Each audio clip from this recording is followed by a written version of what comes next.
یکم محرم الحرام امیر المومنین خلیفۃ المسلمین جانشین مصطفیٰ جبل استقامت اور رسول اللہ کے دین کا بہت بڑا سپاہی حضرت عمر فاروق رضی اللہ تعالی عنہ، جناب عمر کا نام صرف کام نہیں، حضرت عمر کا نام انقلاب برپا کر دیتا ہے۔ حضرت عمر کا نام کفر کے ایوانوں میں، جبر، ظلم، شرک کی وادیوں میں جب حضرت عمر کا نام بھی لیا جائے تو بے ایمان کانپنا شروع ہو جاتے ہیں۔ حضرت عمر فاروق رضی اللہ تعالی عنہ، حضرت عمر معمولی شخص نہیں، معمولی آدمی نہیں۔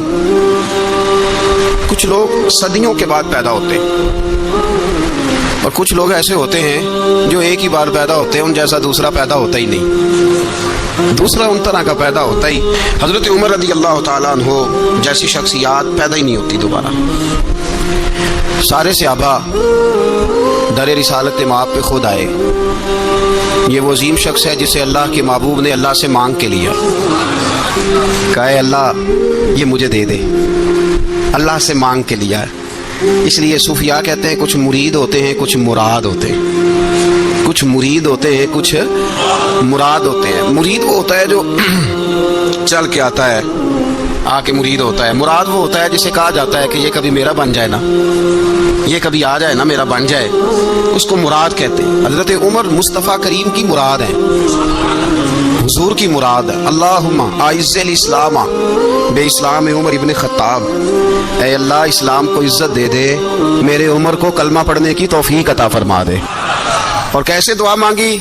وہ یار حضرت عمر کی تو اس فضیلت کا کوئی جواب نہیں دے سکتا، میرے رسول پاک علیہ السلام سب کے لیے ہی دعا مانگتے ہیں نا، حضور کی دعا عام ہے، لیکن مصطفیٰ کریم نے کعبے کا غلاف تھام لیا اور غلاف کعبہ کو حضور نے سینے سے لپٹایا اور سینے سے چمٹا کے کہا اے اللہ میں نے تو کبھی سوال ہی زیادہ نہیں کیے، میں کرنے آیا ہوں، مجھے عمر دے دے، عمر دے دے۔ حضور نے مانگ کے لیا، اور پھر جب جس کو حضور مانگے اللہ سے، کہ حضرت عمر رضی اللہ تعالیٰ عنہ کا آج یوم شہادت ہے، میرا تو دل کرتا تھا کہ فجر سے باتیں شروع ہوں اور سارا دن ہی عمر کی باتیں ہوتی رہیں، سارا دن جناب عمر کی باتیں، سارا دن، اس لیے کہ ذکر جناب عمر کا ہوگا پر راضی اللہ کے رسول ہوں گے صلی اللہ ہو، تو جاگ کے بیٹھے، خوش ہو کے بیٹھے۔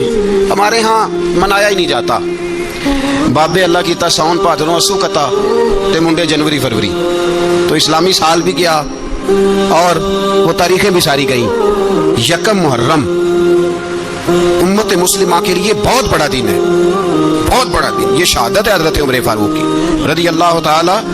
یہاں چھوٹی چھوٹی باتوں پہ گورنمنٹ چھٹی کرتی پھرتی ہے، چھوٹی چھوٹی باتوں، الیکشن ہو گیا تو چھٹی، فلاں جگہ پہ تھوڑا سا کسی نے خبر دے دی کہ کوئی پریشانی ہے تو چھٹی، فلاں جگہ جی ہو گیا تو چھٹی، یہاں تک کہ فلاں وزیر صاحب فلاں علاقے میں آئیں گے تو سارے علاقے کو چھٹی۔ اور اب تو اس سے بڑا حال ہونے لگا ہے، اگر جن لوگوں کی سندھ میں حکومت ہے ان کے لیڈر کا دن آیا تو اس دن چھٹی، اور جن کی پنجاب میں حکومت ہے ان کا دن آیا تو چھٹی۔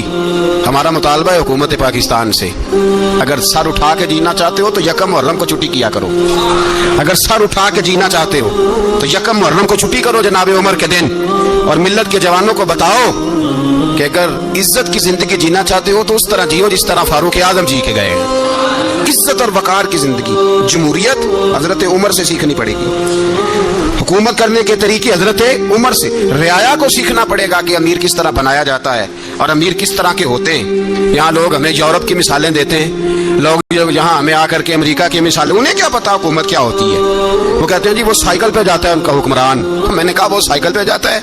میرے عمر فاروق مدینے سے مکے گئے تھے تو پیدل ہی حج کرنے چلے گئے، پیدل ہی، اور جناب عمر فاروق رضی اللہ تعالیٰ عنہ عید کی نماز پڑھانے گئے، عید کی نماز عمر خطبہ عید دینے گئے۔ اور اس زمانے میں کون سا غریب ہے جو ننگے پاؤں جاتا ہو؟ کون سا غریب ہے جو مسجد ننگے پاؤں جاتا ہو؟ لوگوں نے تو 3 قسم کی چپلیں رکھی ہوئی ہیں، ایک مسجد جانے کی علیحدہ ہے، گھر پہننے کی علیحدہ ہے، شادی بیاہ پہ جانے کی چپل علیحدہ ہے۔ حضرت عمر فاروق رضی اللہ تعالیٰ عنہ نکلے ईद का खुतबा देने के लिए, तो बीवी से कहने लगे जूता। उसने कहा साहब इतनी दफा टूटा है अब गांठा नहीं जा सकता, इतनी दफा टूटा है कि अब दोबारा पेमंद नहीं लग सकते। तो हजरत उमर कहने लगे चल कोई अर्ज नहीं है, बगैर जूते के नंगे पैर ही चलते हैं, कोई अर्ज नहीं। तो कहने लगे लोग क्या कहेंगे? फरमाया चुप कर, लोग जिस दिन उमर ने ये देख लिया ना लोग उसके बारे में क्या कहते हैं, उस दिन उमर उमर नहीं रहेगा। तो कहा फिर आपका नजरिया क्या है? फरमाया मेरा नजरिया ये है कि रब रसूल मेरे बारे में क्या कहते हैं। लोगों का क्या है? लोग कल किसी के बारे में कुछ कहते हैं और परसों कुछ कहते हैं। मेरा नजरिया ये है कि रब रसूल मेरे बारे में नंगे पैर उमर जा रहे हैं। कौन जी? मैं बड़ा माड़ा। अच्छा जनाब, क्या क्या गुर्बत है? 10 किस्म के जोड़े लटके हुए हैं कमरे में और पहनने की फुर्सत नहीं, सवेरे क्या पहनना है, शाम क्या पहनना है, 15-15 सूट इकट्ठे इस्त्री होके लॉन्ड्री वाला भेज रहा है। और तू गरीब है, तू बहुत बड़ा गरीब है। इसलिए कि गुर्बत पैसों की वजह से नहीं होती, गुर्बत तो दिल की होती है। तू वाकई बड़ा गरीब है और तू गरीब ही रहेगा। अमीर तो उमर फारूक थे, उमर फारूक थे जो नंगे पांव चले गए ईद की नमाज पढ़ाने। तो रस्ते में जो मिला कहने लगा उमर जूता तो पहन लो। फरमाया तुम्हें उमर का जूता ना पहनने का नक्श तो नजर आया है? कोई अर्ज नहीं। अगर उमर को कभी बताना हुआ तो वो वाला नुक्स बताना जो उमर की सीरत में पैदा हो, किरदार में पैदा हो, वो वाला नुक्स बताना। ये छोड़ो जूते आते जाते रहते, नंगे पांव गए, पांव धोए, नमाज पढ़ाई, लौट आए। ओ भाई यहाँ तो हमारा बनाव श्रृंगार उतरना, जितनी तवज्जो कपड़ों की तरफ है इतनी तवज्जो कभी हमारी इल्म की तरफ होती ना, जितना शौक शौक हमारा बनाव श्रृंगार की जानिब है, इतना बनाव श्रृंगार कभी हमारा इखलाकियात की जानिब होता तो मामलात बड़ी हद तक संवरे हुए होते। हजरत सैयदना फारूक आजम रज़ी अल्लाह तआला अपनी जिंदगी को तरतीब दिया। एक दिन भी खिलाफत नहीं मांगी अल्लाह से। हजरत औफ बिन मालिक अशजई एक सहाबी हैं। हजरत औफ बिन मालिक रज़ी अल्लाह तआला अन्हु फरमाते हैं कि जनाब अबू बकर सिद्दीक का जमाना था तो मैंने ख्वाब देखा। मैंने ख्वाब में जनाब उमर को देखा और मैंने देखा कि कोई कहने वाला कह रहा है कि उमर वो है कि अल्लाह के रास्ते में कोई इसे जितना मर्जी बुरा भला कहे ये परवाह नहीं करता। किसके रास्ते में? बोले सारे। इसका मतलब है अल्लाह के रास्ते में लोग बुरा भला भी। कुरान मजीद ने कहा वला यखाफून लौमत लाइम, कुछ लोग ऐसे हैं जो बुरा भला कहने वालों की परवाह नहीं करते। आप यकीन करें अगर परवाह शुरू हो जाए ना तो दीन का काम खत्म हो जाए। ना कोई तकरीर करे, ना कोई तदरीस करे, ना कोई पीरी मुरीदी करे, खत्म हो जाए अगर बातों की परवाह। लेकिन वो परवाह, हजरत औफ बिन मालिक अशजी कहते हैं मैंने ख्वाब में देखा कि उमर वो है जो किसी की परवाह, और दूसरी बात मैंने ये देखी कि उमर खलीफा बनेगा, और तीसरी बात मैंने ख्वाब में ये देखी कि उमर शहीद भी किया जाएगा, उमर शहीद भी होगा। ये मैंने 3 बातें ख्वाब में देखी। फरमाते हैं मैंने आके ख्वाब हज़रत अबू बकर सिद्दीक को सुनाई, वो खलीफा थे। वो कहने लगे ठहर जाओ मैं उमर को बुलाता हूँ, उसके सामने दोबारा सुनाना। उसके सामने फरमाते हैं मैंने बुलाया हज़रत उमर फारूक को, आके बैठे, ख्वाब शुरू हुआ। का एक बात तो मैंने ये देखी कि आप मलामत करने वाले की परवाह नहीं करते, दूसरा आप खलीफा बनेंगे। जनाब उमर कहने लगे चुप कर, अबू बकर के सामने ही कह रहा है, चुप कर, खलीफा के सामने ही कह रहा है। तो अबू बकर सिद्दीक कहने लगे उमर इसे कहने दो, मुझे लगता है रब की रजा यही है कि मेरे बाद अगर मुस्तफ़ा का मिंबर मिले तो उमर को ही मिले, इसे कहने दो यार। यहाँ तो लोग डींगे मारते हैं, यहाँ तो लोग दावे करते हैं मेरे सामने फलाने को भी बिठाओ, फलाने को भी बिठाओ, उसको क्या पता, इसको क्या पता, ये तो बड़के मारने का दौर है। हजरत उमर रज़ी अल्लाह तआला अन्हु को तीसरी बात कही। हजरत औफ बिन मालिक ने कहा आप शहीद किए जाएंगे, मैंने ख्वाब देखी है।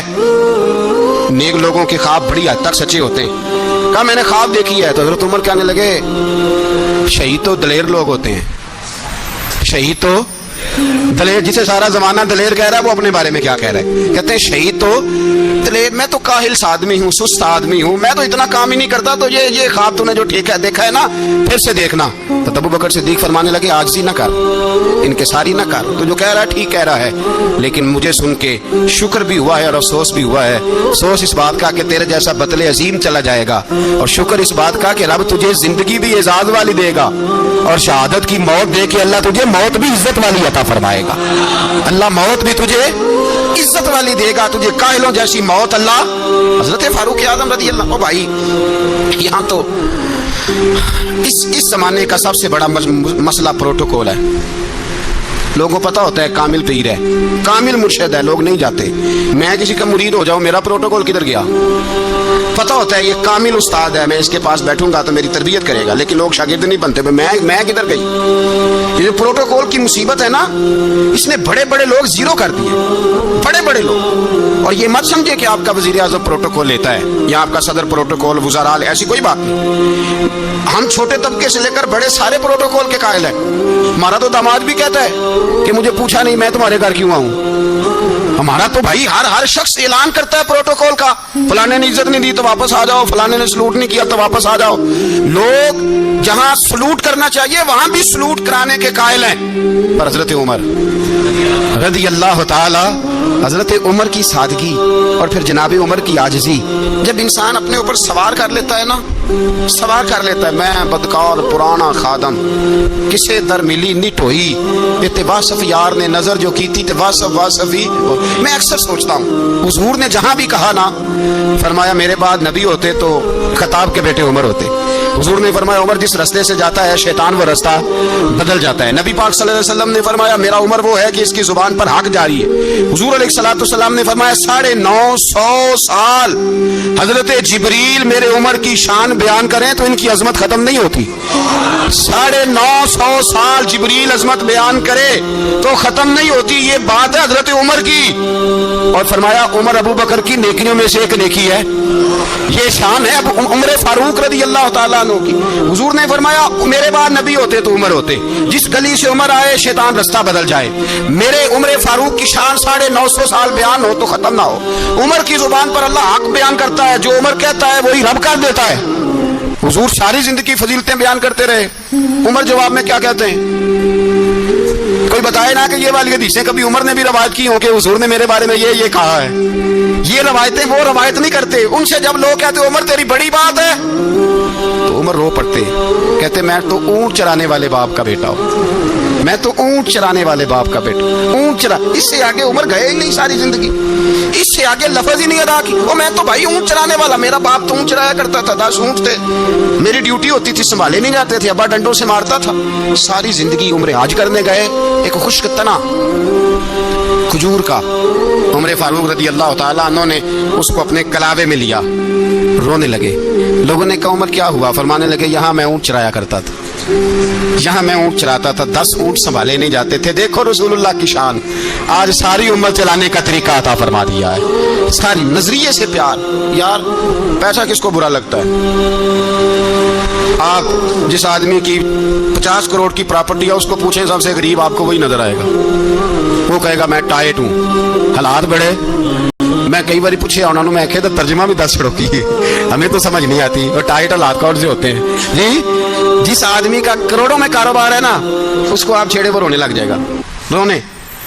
तो कई मैंने ऐसे देखे हैं किराए का मकान है, उनसे पूछे साहब क्या हाल है, तो कहते हैं जितनी अल्लाह ने शान वाली जिंदगी हमें अता की है किसी को नहीं दी हुई। इसका मतलब है खुशी भी यही है और गम भी यही, अंदर से खुशी है, अंदर से ही। तूने अगर राजी रहना है तो इधर से रहना है, नाराज रहना है तो बस अपने आप को खुश रखेगा तो हो जाएगा। सारे सहाबा मिल के आए, कहने लगे उमर फारूक से कहना है नबी पाक के जमाने में तो ज़ाहिरन गुर्बत थी, अबू बकर के दौर में भी गुर्बत थी, अब तो बड़ा माल है। उमर से सिफारिश करो कि उमर नया कुर्ता पहना करे। मुल्कों के सफीर आते, उमर वही फटी पुरानी चादर ओढ़ के, और वही कई जगह पे पाबंद लगे सूट पहन के सफीरों के सामने बैठ जाता है। उमर को मशवरा दो, तय हो गई बात। सब ने जब मशवरा दे लिया तो सारे कहने लगे ये बताओ शेर की मूंछ को हाथ कौन लगाएगा? कहना किसने है, बंदा भी तो ढूंढो ना। उन्होंने कहा जनाब मेरा ये ख्याल है कि मौला अली शेर खुदा कहेंगे, क्योंकि जिस शख्स की उम्र को सबसे ज्यादा हया करते देखा वो शेर खुदा मौला अली है रज़ी अल्लाह ताला। अली कहेंगे इसलिए कि जनाब अली तो कई दफा जब गुफ्तगू करते थे तो हजरत उमर चुप कर जाते थे और फरमाते थे अली ना होता तो मैं हलाक हो जाता। तो कहा अली से कहो। जनाब अली शेर खुदा को बुलाया, किस काम के लिए जी? अल्लाहु अकबर। ये जरा आपने इस दौर पे इस बात को जरा लगा जनाब उनसे कहें कि ज्यादा नहीं, एक कुर्ता नया पहन ले, सफीर आते हैं वजीर आते हैं तो एक कुर्ता नया पहन ले। हजरत अली को बुलाया, फरमाने लगे कोई और बात होती तो मैं कह देता, ये वाली मैं नहीं कह सकता। कोई और होती तो मैं उमर को कई दफा कह देता हूँ, जलाल में भी तो सुन, ये वाली मैं नहीं कह सकता। मैं तुम्हें एक मशवरा देता हूँ। कहा वो क्या? کہنے لگے سیدہ عائشہ صدیقہ سے کہو، وہ مومنوں کی ماں ہیں، عمر ٹالے گا نہیں۔ اماں جی سے جا کے کہا اماں جی نیا کرتا عمر سے کہیں پہن لیں، وزیر آتے ہیں بڑے بڑے لوگ تو چلو کوئی حرج نہیں۔ اماں جی نے کہا اچھا کوئی بات نہیں میں بلا لیتی ہوں۔ جناب عائشہ نے پیغام بھیجا، جب خادم نے کہا نا مصطفیٰ کے گھر سے پیغام آیا ہے تو 20 لوگ بیٹھے تھے، عمر کانپتے ہوئے اٹھے، کانپتے دوڑے۔ حضرت عائشہ پردے میں تھی تو فرماتی ہیں عمر اتحیات کی حالت میں بیٹھ گئے۔ کہا اماں جی دیر تو نہیں ہو گئی مجھے آنے میں؟ کہا نہیں ٹائم پہ آ گئے ہو۔ کس لیے بلایا تھا؟ کہا عمر دیکھو غربت کے معاملات اور ہوتے ہیں، جب اللہ آسانی دے تو کوئی چیز استعمال کرنا حرام نہیں ہوتی، اگر حرام ہے تو بتاؤ۔ کہا نہیں اماں جی حلال ہی ہے۔ تو فرمایا پھر اتنے سفیر آتے ہیں مشیر آتے ہیں، اب تو مال غنیمت بڑا آتا ہے، ڈھیر لگ جاتے ہیں مسجد میں، تو چل ایک نیا کرتا تم بھی پہن لیا کرو، اور آپ نیا کرتا پہنو گے تو دھاگ بیٹھے گی غیروں پر، تو صحابہ کا مشورہ ہے کہ آپ نیا لباس پہنے۔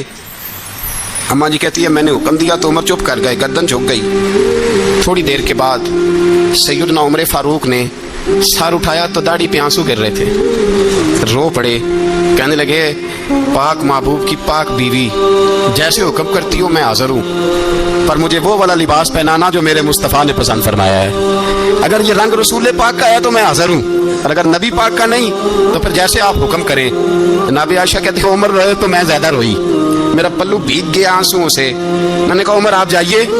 عمر یوں نکلے تو جو صحابہ کھڑے تھے وہ کونے میں تھے، سارے آ گئے۔ کہا اماں جی کیا بناؤ؟ فرمایا بھائی تم سب جو باتیں کہتے ہو وہ اپنی جگہ ٹھیک ہیں، پر عمر جو بات کرتا ہے وہ سب سے زیادہ ٹھیک ہے۔ عمر جس پہلو پر بات کرتا ہے وہ یار ایسی عاجزی، ایسا رنگ، ایسا انداز، ایسا طرز حیات، ایسی زندگی، اولاد کے معاملے میں لوگ بزدل ہو جاتے ہیں، بزدل، پر حضرت عمر کا بیٹا مصر گیا، وہاں سے کمائی کر کے لایا، تجارت کرنے گیا، لاکھوں کا مال۔ کون سا باپ ہے دنیا میں جس کا بیٹا باپ سے پیسے لے کے آئے تو ابا تفصیل پوچھے کہ بیٹا کہاں سے کمائے، کہاں سے لایا، کتنے ملے، کیوں آئے؟ کون سا باپ تفصیل پوچھتا ہے؟ ابا تو کہتا ہے لا صحیح، اور تعریفیں کرتا ہے میرا بیٹا بڑی کمائی کرتا ہے۔ کبھی پوچھا ہے اس سے کہ ڈیوٹی صحیح دیتا ہے کہ نہیں؟ کبھی پوچھا ہے کہ تو ایمانداری کی روزی لاتا ہے کہ حرام کی کماتا ہے؟ یہ باپ کی ذمہ داری ہے، یہ اماں کی ذمہ داری ہے۔ پھر کہتا ہے بیماری کیسے آ گئی، پریشانی کیسے آ گئی؟ تو نے کبھی سوال کیا اپنی اولاد سے؟ حضرت عمر فاروق رضی اللہ تعالیٰ عنہ کا بیٹا مصر سے پیسے کما کے لایا تو جناب عمر نے بلایا، فرمایا بیٹے اتنی تو تیرے پاس راس ہی نہیں تھی، تھوڑے سے تو پیسے لے کے گیا تھا، اتنی کمائی کیسے ہو گئی؟ اتنے تو پیسے نہیں تھے صاحب، کہاں سے کمائی لائے؟ اس نے کہا ابا جی وہ جو میرے چچا ہے نا مصر کے گورنر، آپ کے دوست، انہوں نے میری مدد کی ہے۔ فرمایا جتنے لوگ گئے تھے سب کی ہے مدد اس نے؟ کہا نہیں صرف میری کی۔ فرمایا تیری کیوں کی؟ تیری کیوں کی؟ کہا حضور آپ کے دوست ہیں۔ فرمایا چپ کر، حضور انہوں نے مجھے اتنے پیسے دیے، میں نے کاروبار میں ڈالے تو نفع آیا تو میں ان کی رقم دے کے۔ فرمایا خاموش ہو جا، باقی جتنے لوگ گئے تھے سب کی مدد کی اس نے؟ کہا نہیں حضور صرف میری کی۔ فرمایا اس نے تیری مدد نہیں کی، اس نے خلیفہ کے بیٹے کی مدد کی، اس لیے کہ وہ خلیفہ کو اپنے حق میں نرم کر سکے۔ فرمایا آدھا مال تیرا ہے، آدھا مال غنیمت کا ہے، مال خزانہ کا ہے، مسلمانوں کا ہے، اس لیے کہ تو جو وہاں سے مال کما کے لایا ہے وہ اپنے باپ کے خلیفہ ہونے کی وجہ سے کما کے لایا ہے، لہذا رکھ ادھر۔ یہاں کہتے ہیں کدھر سے آیا، کیسے آیا، کون سا حساب دیں، کیا کریں؟ او بھائی حضرت عمر رضی اللہ تعالیٰ عنہ کا اپنی اولاد کے بارے میں یہ رنگ ہے۔ ایک جنگ سے نا خوشبو آئی، خوشبو بڑی مہنگی ہوتی تھی، عرب میں خوشبو آج بھی بڑی مہنگی ہے، وہ زیادہ استعمال کرتے ہیں۔ میری باتوں کی سمجھ آ رہی ہے میرے بھائیوں؟ بڑی مہنگی خوشبو تھی۔ جب وہ خوشبو آئی تو حضرت عمر نے کہا، گھر میں پہلے پہنچی حضرت عمر کے، چونکہ زیادہ عورتیں استعمال کرتی تھی گھر کے اندر خوشبو، مرد بھی لگاتے تھے۔ حضرت عمر نے اپنی بیوی سے کہا، آپ کی زوجہ جو تھی وہ بڑی خوشبو کو پسند کرتی تھی۔ حضرت عمر نے اپنی زوجہ سے کہا کہ خوشبو لاؤ، میں نے ایک عورت کی ڈیوٹی لگائی ہے، وہ خوشبو تول کے نا تو بھائی صاحب برابر صحابہ میں بانٹ دے گی۔ تو آپ کی زوجہ کہنے لگی کسی بیوی کی ڈیوٹی لگانے کی کیا ضرورت تھی، میں جو موجود تھی میں بانٹ دیتی ہوں تول کے بھائی صاحب برابر۔ آپ نے فرمایا نہیں تو رہنے دے، تو فلانی بیوی بانٹے گی۔ کہا حضور میں نے بھی بانٹنی ہے، میرے پہ کچھ حق ہے؟ آپ نے فرمایا نہیں، تو تفصیل نہ پوچھ، تو خوشبو دے دے، کوئی اور بانٹے گی۔ خاتون کھانا پینا کہنے لگی نہیں مجھے بھی آج آپ کو بتانا ہی پڑے گا کہ کوئی جو بانٹ سکتی ہے تو میں کیوں نہیں بانٹ سکتی؟ زوجہ کہتی عمر نے بات کی تو میری چیخیں نکل گئی۔ حضرت عمر